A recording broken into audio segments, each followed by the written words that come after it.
guys see what I did there with my choice of music? Master Lead, Master Puppets, yeah. All right. So this all started with an opportunity to work for myself for a large fleet back in 1996. I put my service truck together and off I went to work in the dirt. I worked the mobile side for 14 years, training techs and added trucks. I got up to 5 trucks, and things began to get a bit challenging, to put it kindly. I was running an ad in this ancient legendary book called The Yellow Pages. I was putting on new fleets through the phone book and word of mouth. All this growth was a great thing, right? Wrong. This was about the time when Holly pulled this newspaper-looking mailer from the trash. Management's success, now drive. Have you seen this? She asked. Yeah, I read them all the time, throw them away. Her look was that of a proverbial frying pan, hitting me upside the head. We need this. Why do you throw them away? We need this. Like now. Freaking moron. So I'll say the postcard talked about, are you working too much? Are you not making any money? Are you stressed? And that's exactly where we were. We had just had a new baby, and Eddie was working 6 to 7 days a week. We were racking up our credit cards. I was working full-time in my own career, and it was really stressful. So when I saw that, with it saying, hey, we can help you, and here he'd been throwing them away. So I said, we're calling them. She didn't really say that, but she didn't have to. Although she does have a Samuel L. Jackson switch on her. No, I knew she was right. Long hours, no weekends, living check to check was far from the dream I had started. 2010, Drive just happened to be coming to Denver, and we signed up for their 2-day seminar. At the end of the seminar, after some shell shock and some expletives, we signed up. We had to put half of it on a credit card. With no shop at this point, we were strictly mobile still. Off I went to work in the dirt again, working for my truck. We took the consulting and went to the classes. And it's a leap of faith when you make that decision. That's your first big investment, that oh shit moment. And you start learning these things, and there's a struggle because you've been doing it your way for so long that you really realize that you're 180 degrees out of phase. And you realize, wow, I just kind of almost have to start over here. How am I going to do this? And so we did, but it takes time. It takes time to do that. Like Jim said, you said change is a constant. Well, you might as well invest in yourself and have a little bit of control in that change because it's going to happen anyway. So you invest in yourself, you invest in your knowledge and learning, and you start taking a little control of that direction when that change occurs. Michael Gerber and E-Myth talked about the technician. We all start off as technicians. And when you're a technician, you go into business for yourself, guess what? You're still a technician. And the executive of your business, you're up here, but there's a huge gulf between that technician who just started his own business and that executive where you're dreaming, where you want to be. So what's going to fill that gulf? Well, we found that with Drive. And it's been a great experience. So 2 years after signing on, we bought our first shop property. It was an empty warehouse, and over time, we turned it into a shop. Holly left her career as a dental hygienist.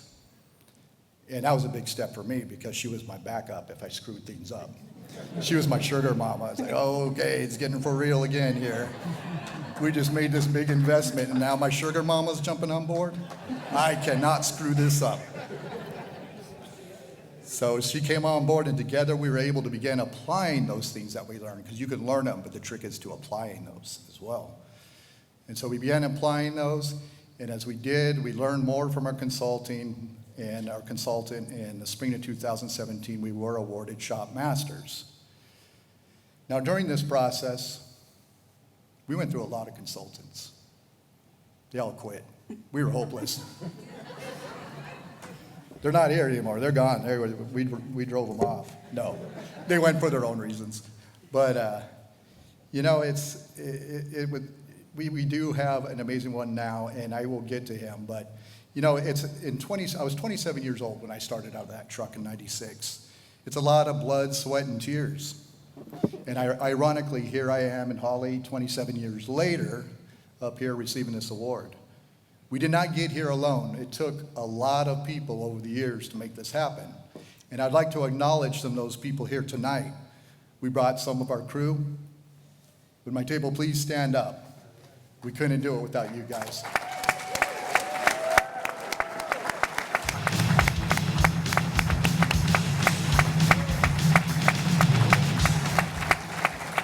We got Joel, our general manager, Josh, our service manager, Tammy, our admin manager, Andre, our senior service advisor, Mark, our parts manager, and Ramon, our lead mobile tech. Love you guys.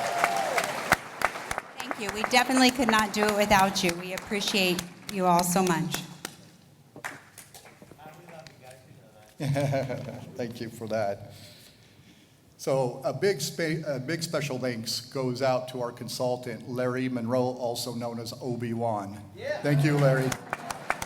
Thank you for not quitting like all the others. Larry, we consider you family, and we just really are grateful for you.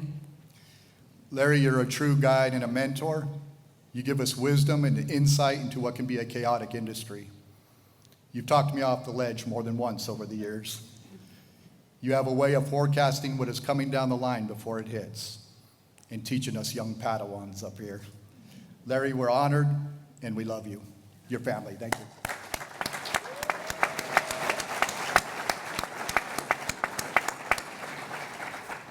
We also want to acknowledge all of our shop friends that we've met over the long years. We've networked with many of you, and you've become lifelong friends. Our Top Truck 20 group that we've learned so much from, and all the body shops and general auto shops that we've been in class with and we've met over the years. We love you all. Thank you guys for that.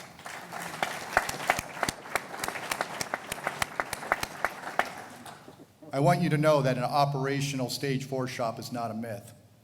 Remember how you felt before hiring that first service advisor. I can't afford to hire a service advisor. You can't afford not to. At the time, it defies logic. Hiring a general manager is the same defying logic. You can't afford not to. And when you do, you'll finally know that one elusive thing, freedom. I work a 15 to 20-hour work week at the shop, Monday through Wednesday and some Fridays, and that is because I want to, not because I must. Holly comes once a week on an average for the shop meetings. This freedom allows us to pursue our other projects and, more importantly, more family time. There is something to be said for perseverance. In the words of John Quincy Adams, patience and perseverance have a magical effect, before which difficulties disappear and obstacles vanish. I leave you with this. Stick to it. You might surprise yourself. Thank you, Drive. We love you guys. Thank you.